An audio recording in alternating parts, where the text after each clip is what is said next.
तो बच्चों स्वागत है आपका फिर से एक बार हमारे साथ जुड़ने के लिए। देखिए आपका जो स्ट्रे वैकेंसी राउंड 2 हुआ था ना group B and group C के लिए, तो उसका भी रिजल्ट डिक्लेयर हो चुका है। देखिए अभी इस वीडियो के अंदर हम डिटेल में बात करेंगे। अगर आपको सीट अलॉटमेंट हो चुका है तो अभी आगे क्या करना होगा, अगर नहीं मिला है तो अभी आगे आपको जाके क्या करना होगा, और इस राउंड का जो है कट ऑफ कितना गया है उसके बारे में हम पूरा का पूरा डिटेल में बात करेंगे।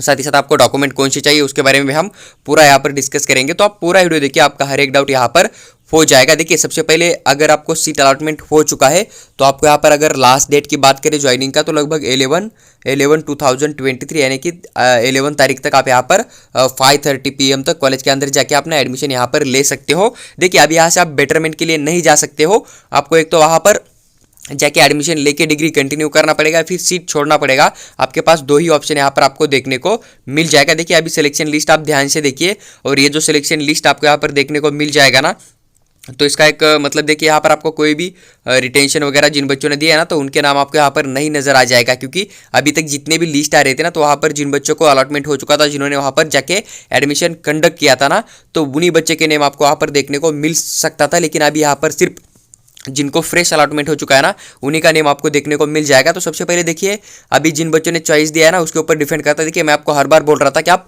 फर्स्ट राउंड से BHMS वाला या फिर BMS वाला सीट बुक करके आगे कंटिन्यू कर सकते हो, क्योंकि देखिए आपके साथ दिक्कत क्या आ रहा था, क्योंकि देखिए अभी इस राउंड के लिए एक कॉलेज न्यू आया था और उसका चॉइस फिलिंग ओपन था। तो इस देखिए ये जो बच्चा है, इसका नीट स्कोर की बात करें तो 575 यानी कि 575 है, इसका OBC कैटेगरी है। लेकिन इसने प्रदीप पाटिल का जो न्यू कॉलेज आ चुका था ना, तो उसको यहाँ पर चॉइस फिल किया है, तो इसको अलॉटमेंट भी हो चुका है। लेकिन ऑल इंडिया कोटा ओपन का सीट अलॉटमेंट हो चुका है। ओपन का क्यों अलॉटमेंट हो चुका है, क्योंकि इस कॉलेज के कट ऑफ से इसका नीट स्कोर बहुत हाई है, यानी कि बहुत ज़्यादा है, इसलिए इस बच्चे को ओपन का सीट मिला है और इसको ऑल इंडिया कोटा EMD सामने नजर आ रहा है। तो इसका EMD मतलब ये है कि इसका OBC कैटेगरी था, लेकिन अलॉटमेंट ओपन के थ्रू हुआ है, तो इसने अपना एक सीट अपने कैटेगरी के बच्चे को डोनेट किया हुआ आपको मिल जाएगा। उसके बाद देखिए नीचे आप यहाँ पर भी देख सकते हो कि किस कॉलेज के अंदर कितने नीट स्कोर के ऊपर किस कैटेगरी के बच्चों को अलॉटमेंट हो चुका है। अभी तक यहाँ पर आपको मार्क्स नजर नहीं आ रहे थे, लेकिन इस राउंड के अंदर मार्क्स भी आपको देखने को मिल जाएगा, और बहुत सारे कोर्स के लिए यहाँ पर आपको मिले थे भी अभी तक।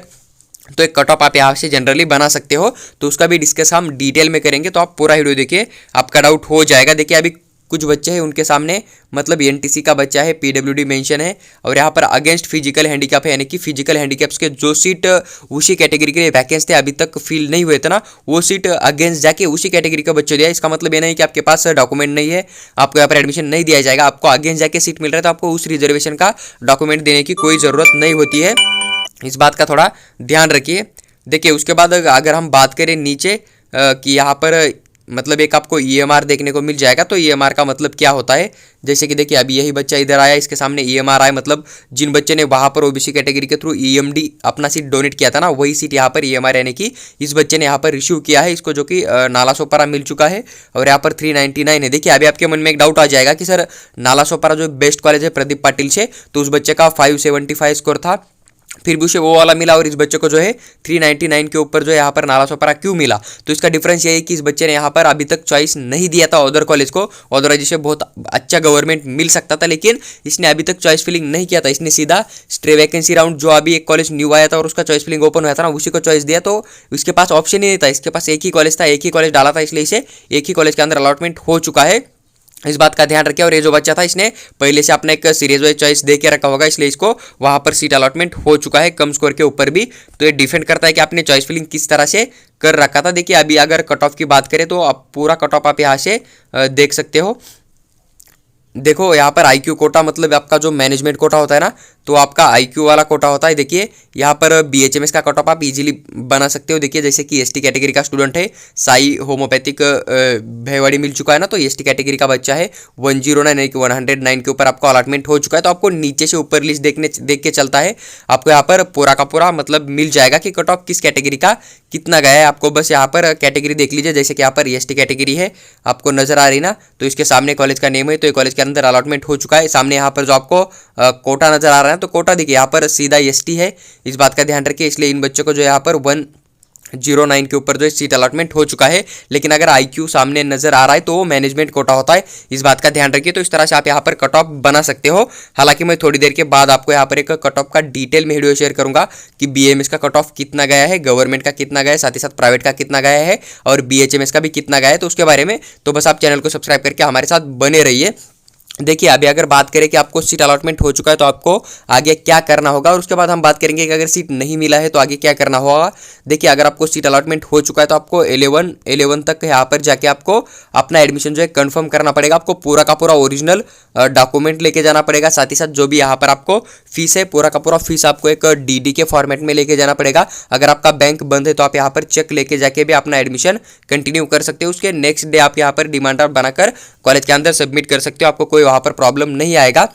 अभी सबसे पहले आपको क्या काम करना होगा, अगर आपको अलॉटमेंट हो चुका है तो सबसे पहले आपको जो कॉलेज है ना जिसके अंदर सीट अलॉटमेंट हो चुका है तो उस कॉलेज की वेबसाइट के ऊपर जाइए, उनका जो फीस का एंड डॉक्यूमेंट का ब्राउचर है उसे डाउनलोड कर लीजिए। वहाँ पर आपको पूरा का पूरा इन्फॉर्मेशन मिल जाएगा। डॉक्यूमेंट लगभग सेम ही होते हैं, इस बात का ध्यान रखिए, तो उसकी ज़्यादा आपको चिंता नहीं करनी। लेकिन कॉलेज का जो फीस होता है ना वो फीस अलग अलग होता है, यानी कि कुछ कॉलेज जो है आपसे ओपन कैटेगरी का मांग लेंगे और बोल देंगे कि बाद में आपको स्कॉलरशिप मिल जाएगा। कुछ कॉलेज होते हैं कि आपको सिर्फ अपनी कैटेगरी के हिसाब से फीस लेते हैं, और उनका जो डीडी होता है ना, कोई कॉलेज बोलता है कि आप 1 डीडी बनाओ, कोई बोलता है कि आप 3 डीडी बनाओ। वो डीडी उनके अलग अलग होते हैं और अलग अलग नाम से होते हैं, इसलिए आपको क्या करना पड़ेगा, कॉलेज के ऑफिशियल वेबसाइट के ऊपर जाइए, वहाँ से आप पूरा इन्फॉर्मेशन कलेक्ट कीजिए फीस का, और वहाँ से आप फिर बैंक के अंदर जाके डीडी बना सकते हो। देखिए उसके बाद क्या करना पड़ेगा आपको, अगर वेबसाइट के ऊपर इन्फॉर्मेशन नहीं मिल रही तो आप सीधा कॉलेज को कॉल कर लीजिए।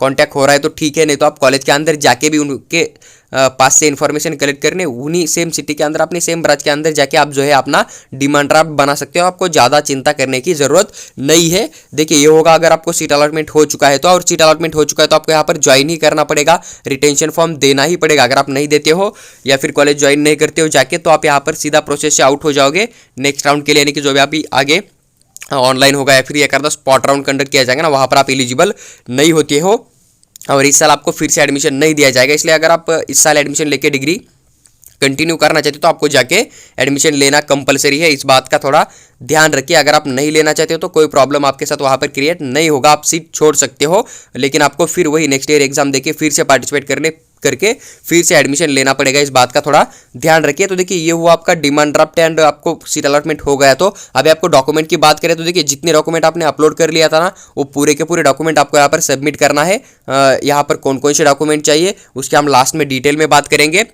देखिए अगर आपको सीट नहीं मिला है तो आपको क्या करना होगा, अगर आपको अभी तक सीट अलॉटमेंट ही नहीं हुआ है तो आपको क्या करना पड़ेगा, सीधा वेट करना है कि नेक्स्ट अभी अपडेट सीईटी सेल के ऊपर क्या आता है। क्योंकि देखिए 1-2 न्यू कॉलेज भी आने वाले हैं, अगर उनको फिर से चॉइस फिलिंग हुआ तो हो सकता है कि आपको कम स्कोर के ऊपर भी सीट अलॉटमेंट होने का चांस बन जाए, इस बात का थोड़ा ध्यान रखिए। मैं ज़्यादा कम स्कोर की बात नहीं कर रहा हूँ, थोड़ा बहुत कम स्कोर अगर आपका आ भी रहा है ना, बॉर्डर लाइन पर होना BMS के लिए, तो आपको वहाँ पर भी सीट अलॉटमेंट होने का चांस बन सकता है। आपको सिर्फ वेट करना है। अगर उन्होंने ऑनलाइन चॉइस फिलिंग ओपन नहीं किया तो फिर एक नोटिस आ जाएगा जो कि आपका स्पॉट राउंड होता है उनका, फिर आप वहाँ पर जाके अपना फॉर्म अप्लाई करके डॉक्यूमेंट पूरे के पूरे सबमिट करके वहाँ पर आप एडमिशन ले सकते हो।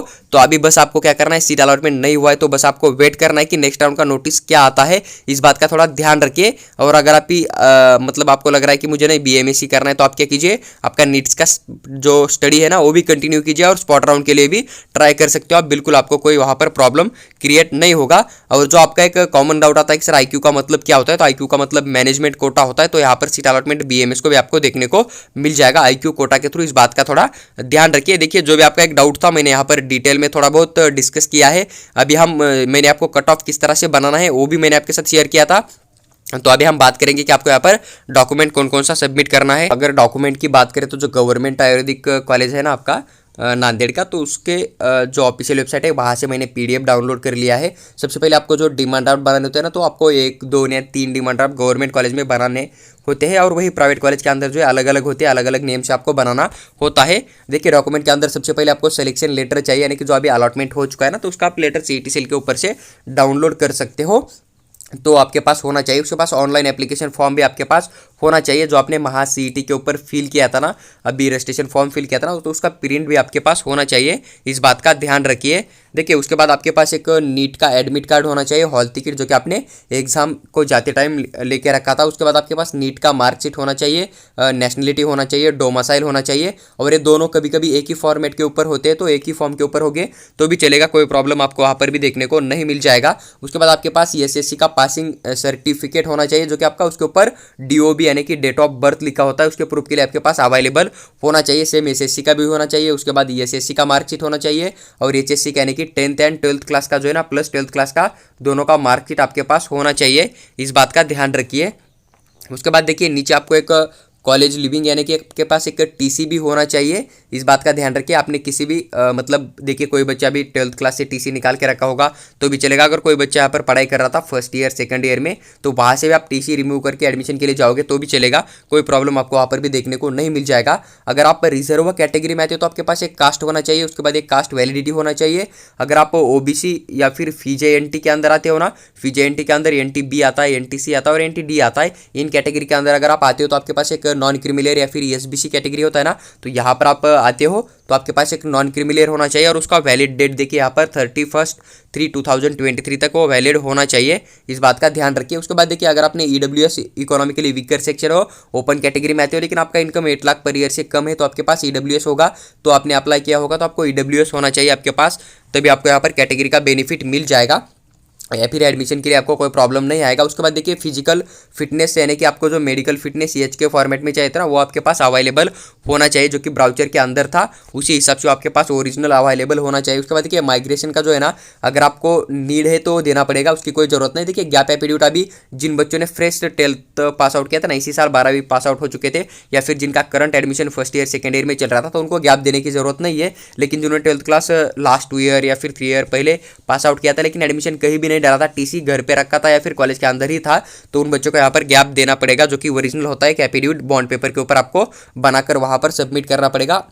उसके ऊपर जो है एडवोकेट का नोटरी वगैरह आपको करना पड़ेगा कोर्ट से, इस बात का थोड़ा ध्यान रखिए। देखिए उसके बाद अगर आप पीडब्ल्यूडी आते हो तो फिजिकल हैंडीकैप आपके पास होना चाहिए। अगर आपने डिफेंस 1-2 में आते हो तो आपके पास ये भी अवेलेबल होना चाहिए, जो कि इन्फॉर्मेशन ब्राउचर के अंदर उसका फॉर्मेट है उसी हिसाब से। उसके बाद देखिए अगर आप महाराष्ट्र कर्नाटक बॉर्डर के ऊपर आते हो तो ये भी डॉक्यूमेंट आपके पास होना चाहिए, लेकिन आप आते हो तो होना चाहिए। अगर अदरवाइज जो बच्चे कॉमन रिजर्वेशन में आते हैं ना सिर्फ कैटेगरी के, तो उनको कोई ज़रूरत नहीं होती है। उसके बाद देखिए मदर टंग का जो है ये भी आपको महाराष्ट्र कर्नाटक बॉर्डर के जो स्टूडेंट है उनके लिए चाहिए। हिली एरिया का रिजर्वेशन जो है ना वो पेरेंट्स का डोमासाइल आपको लगेगा। अगर आपने हिली एरिया के रिजर्वेशन के थ्रू अप्लाई किया था, आपको अलॉटमेंट हो चुका है, तो आपको यहाँ पर पेरेंट्स का डोमासाइल भी देना पड़ेगा। उसके बाद देखिए आधार कार्ड तो आपके पास होता ही है, तो वो भी आपको यहाँ पर सबमिट करना पड़ेगा। और ये जो वोटर आईडी कार्ड है ना, ये आपको यहाँ पर कंपलसरी नहीं है, अगर होगा तो आप सबमिट कर लीजिए, अदरवाइज आपको यहाँ पर कोई भी प्रॉब्लम क्रिएट नहीं होगा। तो देखिए जो भी एक मतलब पूरा इन्फॉर्मेशन आपको चाहिए था सीट अलॉटमेंट होने के बाद क्या करना है और सीट अलॉटमेंट नहीं होने के बाद क्या करना है, तो इसके बारे में हमने पूरा डिटेल में डिस्कस किया है। और एक दोपहर तक मैं आपको गवर्नमेंट साथ ही साथ प्राइवेट बीएमएस का कितना कट ऑफ गया स्कोर के अकॉर्डिंग